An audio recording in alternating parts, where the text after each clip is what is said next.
Hi అండి. అందరూ ఎలా ఉన్నారు? బాగున్నారా? ఈరోజు ఒక చిన్న ముగ్గు వేశానండి. బావుందా? ఈరోజు నేను మీకు చెప్పబోయే రెసిపీ ఏంటంటే దిబ్బ రొట్టె అండి. ఇది చాలా వరకి అందరికీ తెలిసిన రెసిపీనే. అయినప్పటికీ నా విధానం, నేను చేసే స్టైల్‌లో ఎలా అనేది మీకు చేసి చూపిస్తాను. మనం మినపప్పు అనేది నైట్ నానబెట్టుకొని ఉదయాన్నే మిక్సీ వేసుకోవాలి. అలా మిక్సీ వేసుకున్నాక మనం ఒక గ్లాస్ పప్పుకి 2 గ్లాసులు రవ్వ తీసుకోవచ్చండి. అలా రవ్వని కూడా కొద్దిసేపు నానబెట్టుకొని తర్వాత బెల్లంతో చేస్తున్నాం కదా, బెల్లంని తురుముకొని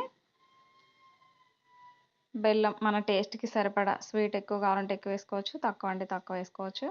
అలాగే కొంచెం చిటికెడంతా సాల్ట్ కూడా టేస్ట్ కోసం యాడ్ చేసుకొని బాగా మిక్స్ చేసుకున్నాక ప్యాన్ పెట్టుకొని ఆయిల్ వేసుకుందాం. ఆయిల్ అనేది కొంచెం ఎక్కువ పడుతుంది, మరీ ఎక్కువ కాదు. కొంచెం ఒక టేబుల్ స్పూన్ అంతా ఆయిల్ వేసుకుంటే, ఎందుకంటే దిబ్బ రొట్టె అనేది మనం మందంగా వేస్తాం కాబట్టి కొంచెం ఆయిల్ అనేది ఎక్కువ పీల్చుకుంటుంది.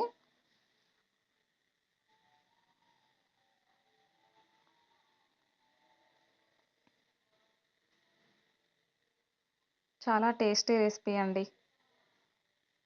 పిల్లలు, పెద్దలు అందరూ కూడా ఇష్టంగా తినే రెసిపీ.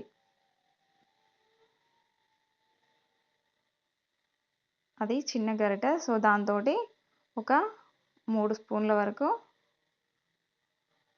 వేసుకుందాం.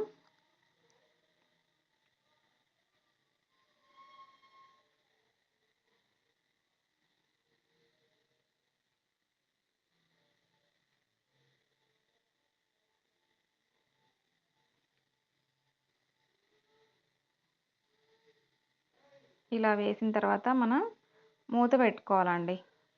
మూత పెట్టడం వల్ల మంచిగా అది కుక్ అవుతుంది. 1 మినిట్ వరకు అలా ఉంచేసి ఒక 1 మినిట్ తర్వాత మళ్ళీ రెండో వైపు కూడా తిప్పేసుకొని అటువైపు కూడా ఒక మినిట్ వరకు కాల్చుకుంటే ఎంతో టేస్టీ అండ్ హెల్తీ రెసిపీ దిబ్బ రొట్టె అనేది రెడీ అయిపోయినట్లే. ఇది బెల్లంతో చేస్తున్నాం కాబట్టి పిల్లలకి, పెద్దలకి అందరికీ కూడా ఐరన్ లోపం ఉంటుంది. ఇది చాలా యూస్ఫుల్ హెల్తీ ఫుడ్. ఈ వీడియో కనుక నచ్చితే లైక్ చేయండి, షేర్ చేయండి. Thank you for watching.